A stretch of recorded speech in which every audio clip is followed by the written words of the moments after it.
चलिए मंगलाचरण करते हैं।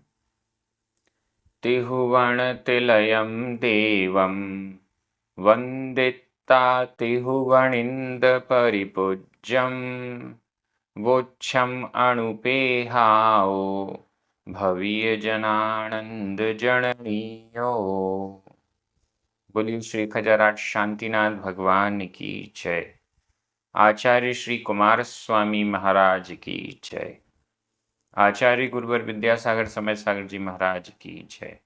निर्यापक श्रवण मुनि पुंगव श्री 108 सुधा सागर जी महाराज की जय। हम सभी बड़े ही सौभाग्यशाली हैं जो हमें आचार्य कुमार स्वामी के महान ग्रंथ कत्तिकेयानुपेक्षा कार्तिकेयानुप्रेक्षा के अध्ययन का अवसर मिल रहा है। 12 भावनाएं हैं और अभी आश्रव भावना चल रही है। आज हम 2 गाथाओं का अध्ययन करेंगे। गाथा क्रमांक 90 और 91। दोनों गाथाएं बहुत अच्छी हैं, बड़ी उपयोगी हैं, सिद्धांत की दृष्टि से भी और व्यवहार की दृष्टि से भी। आश्रव क्या है, कैसे आश्रव से बचना चाहिए। प्रारंभ करते हैं। गाथा क्रमांक 90। उच्चारण। कम्मम कम्मम अधमा पुरमा कम्मम पूर्णम अधर्णा पुराण पूर्णम पूर्णम पावम पावम हे उम तेसिम तेसिम च होन्ति होन्ति सच्छिदरा अध छ सच्छिदरा सच्छिदरा मंद कसाया मंद कसाया मंद कसाया सच्छा अध छ सच्छा सच्छा तिव्व कसाया अधव पुरवा तिव्व कसाया तिव्व कसाया असच्छा अध छ असच्छा असच्छा हु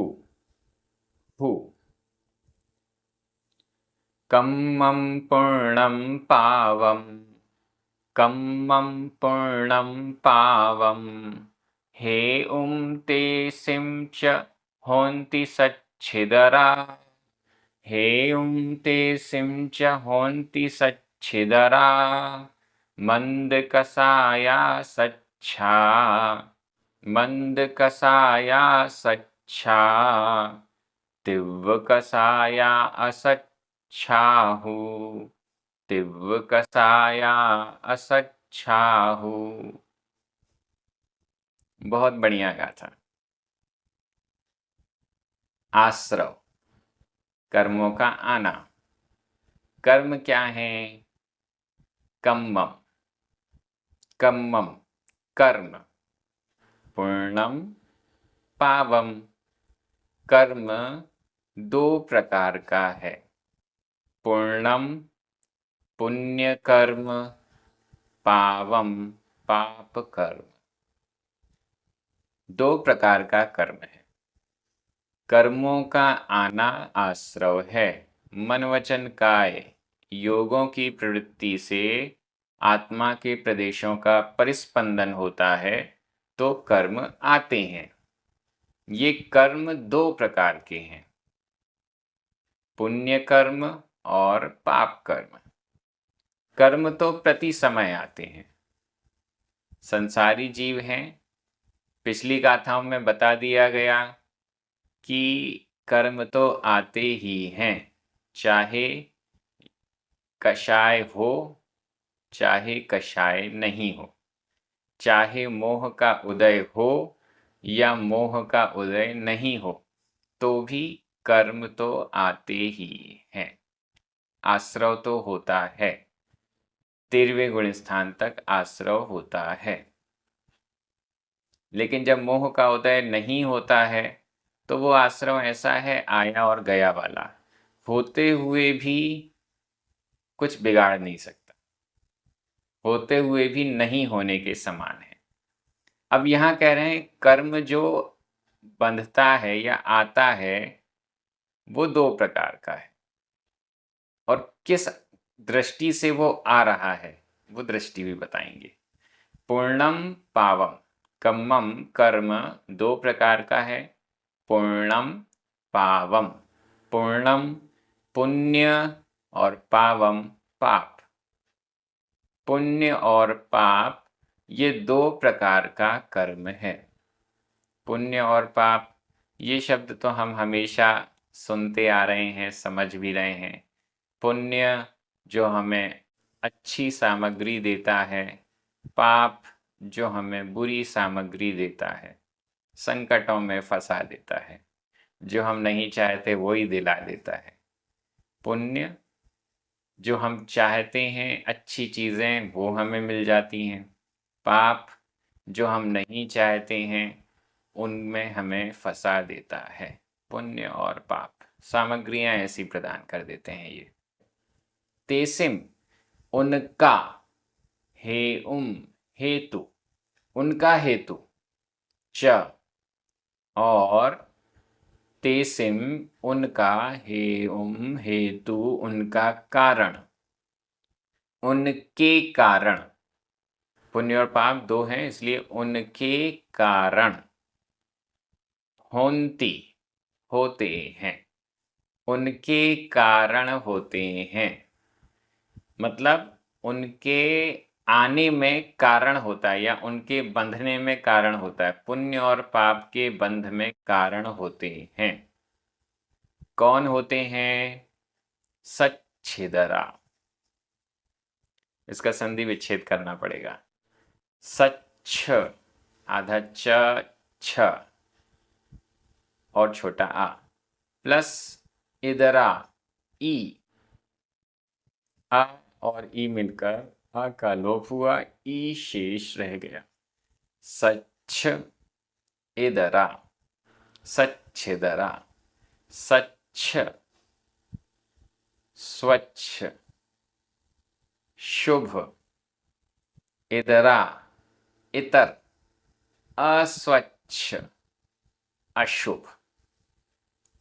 स्वच्छ का अर्थ है स्वच्छ, स्वच्छ यानी साफ सुथरा जिसे हम कहते हैं। घर बड़ा साफ है, स्वच्छ है, ये कहलाएगा शुभ। स्वच्छ का अर्थ है शुभ। और इदरा इतर, इतर इतर यानी अशुभ, अस्वच्छ ये कहलाएगा अशुभ। तत्वार सूत्र में भी जहां आश्रव की बात की गई वहां स्पष्ट किया गया, शुभः पुण्यस्य अशुभः पापस्य। शुभ भाव पुण्य के कारण है, या शुभ योग भी कह सकते हैं हम इसे, क्योंकि मनवचन काय योग। तो शुभ योग, ये शुभ योग पुण्य का कारण है और अशुभ योग पाप का कारण है। यहाँ पर योग की चर्चा है। योग दो प्रकार का है, शुभ और अशुभ। आगे शुभ और अशुभ योग क्या होता है, कैसा होता है, वो एकदम स्पष्ट कर रहे हैं। बहुत अच्छी ये गाथा है।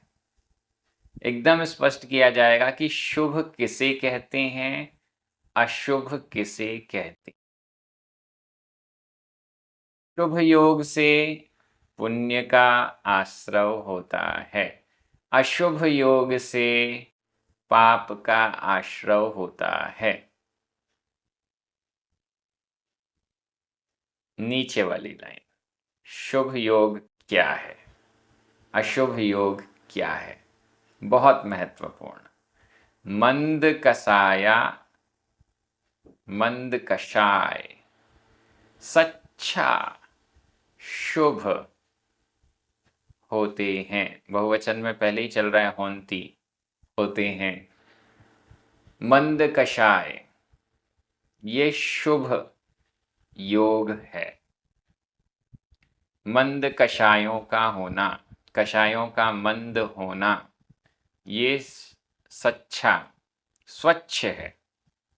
मंद कषाय का होना स्वच्छ है, शुभ है। जो भी हमारे मनवचन काय की क्रियाएं चल रही हैं, यदि वो मंद कषाय के साथ चल रही हैं तो वो क्रियाएं सच्चा स्वच्छ हैं, साफ हैं, शुभ हैं। और तीव्र कषाया, तीव्र कषाय, तीव्र कषाय, कषायों का तीव्र परिणमन उदय असच्चा, अस्वच्छ है, अशुभ है। निश्चित रूप से इतनी सिंपल गाथा और बहुत बड़ा रहस्य हमारे सामने है। मंद कषाय को शुभ योग कहा गया है, या शुभ भाव भी हम कह सकते हैं। और तीव्र कषाय को असच्छा, अशुभ योग कहा गया है। मंद कषाय से, शुभ योग से पुण्य कर्म का आश्रय होता है, और तीव्र कषाय अशुभ योग से पाप कर्म का आश्रय होता है।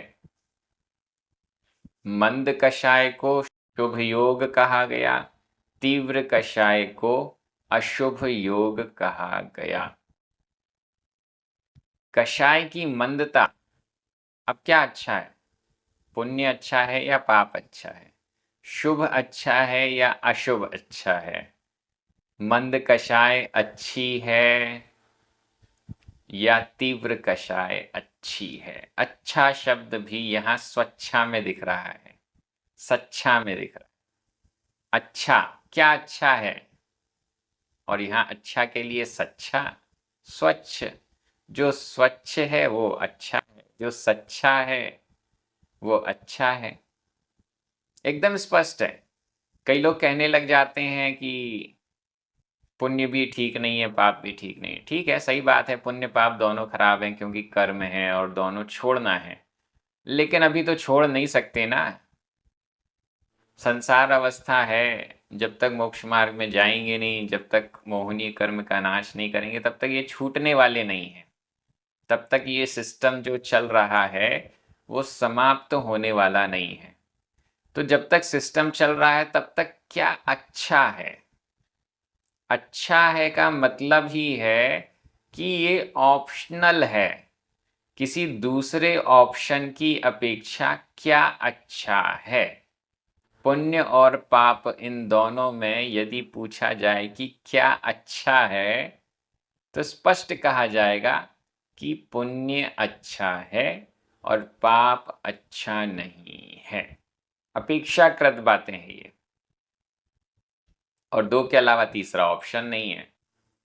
या तो शुभ योग या अशुभ योग। योग का निरोध तो यहाँ होता नहीं है। योग का निरोध तो कहाँ होगा? 13वें गुण स्थान के अंत में। वो यहाँ पॉसिबल नहीं है। योग तो चलता ही रहेगा। अब योग चलता रहेगा तो कैसा योग चलाना है, कैसा पुरुषार्थ करें? मंद कषाय वाला किया जाए या तीव्र कषाय वाला किया जाए? तीव्र कषाय वाला करेंगे तो पाप कर्मों का आश्रय होगा, और मंद कषाय का करेंगे तो पुण्य कर्मों का आश्रय होगा। क्या अच्छा है? जो सच्चा है वो अच्छा है। यहाँ पर ही जहाँ स्वच्छ लिखा हुआ है, पुण्य की परिभाषा भी सर्वार्थ सिद्धि ग्रंथ में आचार्य पूज्यपाद स्वामी महाराज ने लिखी है। पुनाति आत्मानम इति पुण्यम। पुनाति, पवित्री करोति। जो पवित्र करता है आत्मा को वह पुण्य है। आत्मा को पवित्र करने वाला पुण्य है। आत्मा को स्वच्छ करने वाला पुण्य है। आत्मा को साफ करने वाला पुण्य है। तो ये पुण्य कैसा है, एकदम स्पष्ट है। यहाँ आचार्य कुमार स्वामी भी कह रहे हैं शुभ भावों से पुण्य होता है। ये शुभ भाव, इसके लिए मंद कषाय कहा गया। कषायों का उदय तो निरंतर है। मंद कर देंगे पुरुषार्थ पूर्वक तो वह पुण्य का निमित्त बन जाएगा, और अगर तीव्र कर देंगे पुरुषार्थ पूर्वक तो वह ही अशुभ हो जाएगा, पाप का निमित्त बन जाएगा। यह गाथा से हमें प्राप्त हो रहा है। बड़ी अच्छी गाथा है, इसका मनन चिंतन जरूर कीजिए। व्याकरण की दृष्टि, कम्मम पूर्णम पावम हेउम, ये सभी प्रथमा विभक्ति के एक वचन है। तेसिम षष्ठी विभक्ति का बहुवचन है। च हु, ये दोनों ही अव्यय हैं। होन्ति वर्तमान काल अन्य पुरुष बहुवचन का क्रिया रूप है। सच्छिदरा मंद कसाया सच्छा, तिव्र कसाया असच्छा, ये सभी प्रथमा विभक्ति के बहुवचन हैं। लीजिए, इतना सिंपल व्याकरण। मैं हिंदी अर्थ कर रहा हूं, आपकी नजर प्राकृत शब्दों पर जानी चाहिए। कर्म दो प्रकार का होता है, पुण्य और पाप। उनका हेतु, कारण शुभ और अशुभ होते हैं। मंद कषाय शुभ हैं और तीव्र कषायें अशुभ हैं। बहुत अच्छी ये गाथा पूर्ण हुई। आगे की गाथाओं में बताया जाएगा कि मंद कषाय क्या होती है, मंद कषाय कैसी होती है, उसके कुछ एग्जाम्पल, उदाहरण हमें मिलने वाले हैं। मंद कषाय तीव्र कषाय दोनों के एग्जाम्पल मिलने वाले हैं, क्योंकि प्रश्न यही है हमारा कि मंद कषाय किसे कहते हैं। कैसे अपनी कषायों को हम समझें कि ये मंद हैं या तीव्र हैं। अगली गाथा, गाथा क्रमांक 91, उच्चारण। सवत्थ, आधा व पूरा व, आधा त और था। सवत्थ, सवत्थ। वी, वी। पीय वयणम, पीय वयणम। दुवयणे, आधा व पूरा व, दुवयणे, दुवयणे। दुज्जणे, आधा ज पूरा ज, दुज्जणे। We, we. खम करणम, खम करणम, खम करणम। सव्वेसिम, आधा व पूरा व, सव्वेसिम। गुण गहणम, गुण गहणम। मंद कसायाण, मंद कसायाण।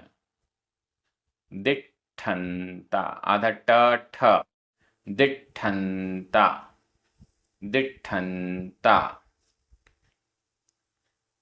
सौवत्थ विपीय वयणम, सौवत्थ विपीय वयणम।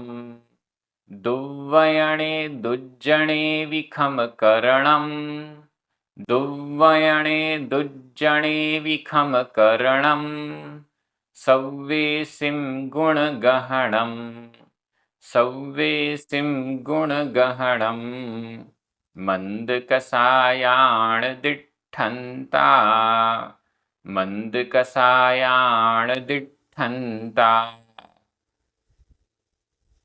मंदकसायाण दिठन्ता दिठन्ता दृष्टांत दृष्टांत उदाहरण किसके? मंदकसायाण मंदकषायों के मंदकषायों के दृष्टांत हैं ये।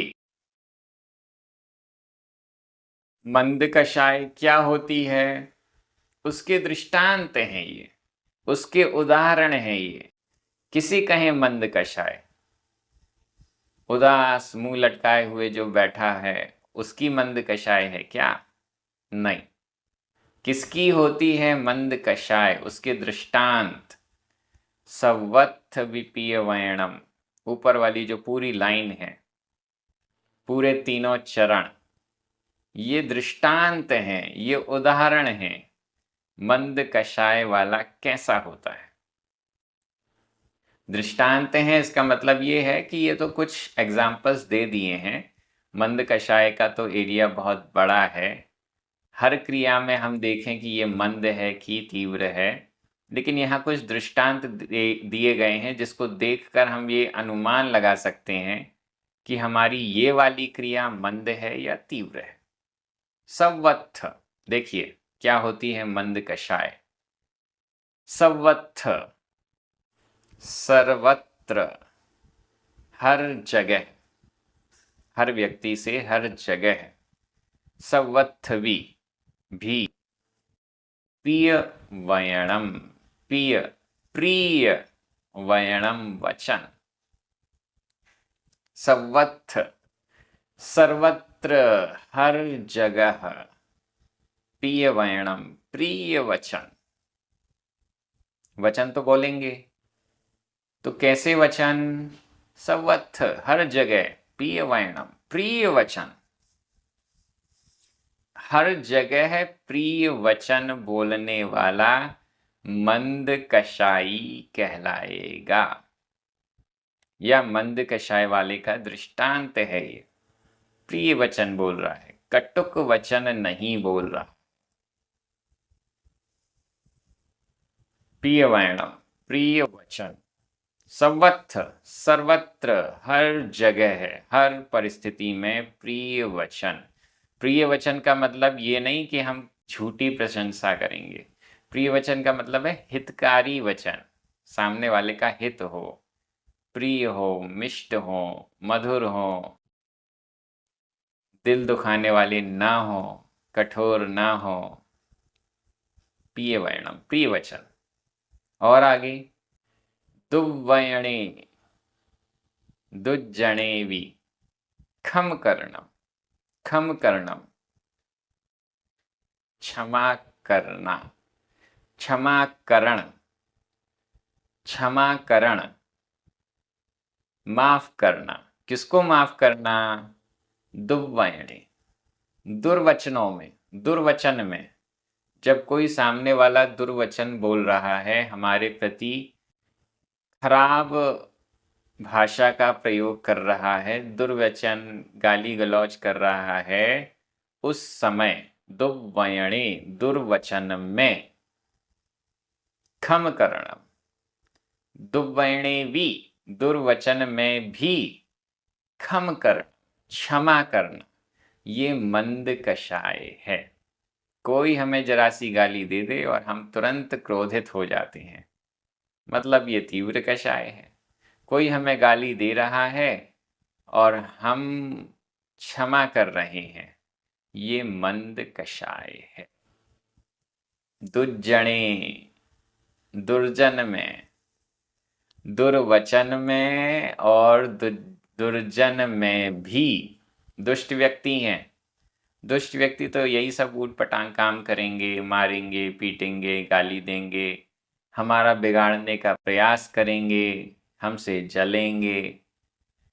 दुज्जने, दुर्जन के होने पर भी खम करणम, क्षमा करण, क्षमा करना, माफ करना। यह मंद कषाय का दृष्टांत है। मंद कषाई ऐसे होते हैं जो उनके प्रति दुर्वचन भी कोई बोले, दुष्ट व्यक्ति भी कोई हो तो उसे भी खम करणम, उसे भी क्षमा करते हैं। ये दूसरा दृष्टांत हो गया। तीसरा नीचे, सव्वेसिम, सव्वेसिम सभी के, सव्वेसिम सभी के, गुण गहणम, गुणों का ग्रहण, सभी के गुणों का ग्रहण, सभी के गुणों का ग्रहण। अवगुण तो दिखना ही नहीं चाहिए, दोष तो दिखना ही नहीं चाहिए, सभी में कोई ना कोई गुण है, उन गुणों का ग्रहण करना, गुणों पर दृष्टि होना। सव्वेसिम सभी के, चाहे दुर्जन हो, चाहे सज्जन हो, चाहे शत्रु हो, चाहे मित्र हो, चाहे साधु हो, चाहे असाधु हो, सव्वेसिम सभी के गुण गहणम, गुणों को ग्रहण करने की प्रवृत्ति होना। मंद कसायाण, मंद कषायों के दिठंता दृष्टांत हैं ये हैं मंद कषाय के उदाहरण। इसमें मन वचन काय तीनों आ गए। पीवैणम वचन है, खम करणम क्षमा करना, मन से ही करना पड़ेगा, मन के बिना क्षमा तो होगी नहीं, तो ये मन भी आ गया। और गुण गहणम, गुणों का ग्रहण, ये क्रियात्मक हम काय से जोड़ सकते हैं। वैसे तो ये तीनों मन वचन काय से ही जुड़े हुए हैं, लेकिन फिर भी बहुत अच्छी एक गाथा में ही मंद कषाई कैसा होता है ये एकदम स्पष्ट कर दिया। सबसे पहला, सभी के प्रति प्रिय वचन। दूसरा, दुर्जन और दुर्वचनों में क्षमा करना। और तीसरा, सभी के गुणों का ग्रहण करना। ये मंद कषाय वालों का उदाहरण है, दृष्टांत है। बहुत अच्छी ये गाथा। हम भी ऐसे मंद कषाई बने, हम भी गुणों का ग्रहण करें, हम भी दुर्वचनों में दुष्ट लोगों के प्रति क्षमा भाव रखें, प्रिय वचन बोलें सभी से। ये हमारी भावना होनी चाहिए। बहुत अच्छी ये गाथा है व्याकरण की दृष्टि से। सवत्थ, वी 2 बार आया है, ये अव्यय हैं। पीयवैणम, खम करणम, गुण गहणम, ये सभी प्रथमा विभक्ति के एक वचन हैं। दुवैणे, दुज्जने, ये दोनों सप्तमी विभक्ति के एक वचन हैं। सव्वेसिम, मंद कसायाण, सव्वेसिम और मंद कसायाण ये दोनों ही षष्ठी विभक्ति के बहुवचन हैं। दिठंता, ये रह गया, प्रथमा विभक्ति का बहुवचन है। लीजिए, हमारी व्याकरण पूर्ण हो गई। मैं हिंदी अर्थ कर रहा हूं, आपकी नजर प्राकृत शब्दों पर जानी चाहिए। सर्वत्र, सभी जगह, प्रिय वचन बोलना। दुर्वचन में और दुर्जन के होने पर भी क्षमा करना। सभी के गुणों का ग्रहण करना, ये मंद कषायों के दृष्टांत हैं। ये मंद कषायों के दृष्टांत हैं। ऐसे ही हम तीव्र कषाई तो नहीं बने, मंद कषाई कैसा बनना ये पहले बता दिया। इस मंद कषाय के द्वारा स्वच्छ परिणाम होते हैं, शुभ योग होता है, और शुभ योग से पुण्य होता है, पुण्य कर्म का आश्रव होता है, ये पुण्य ही आत्मा को स्वच्छ करता है। बहुत अच्छा यहाँ वर्णन चल रहा है। आगे भी 2 या 3 गाथाओं में ये आश्रव भावना पूर्ण हो जाएगी। बहुत अच्छे से हमारा स्वाध्याय एक-एक शब्द प्राकृत का क्या हमें अर्थ बता रहा है, ये हमें इस व्याख्या से प्राप्त हो रहा है।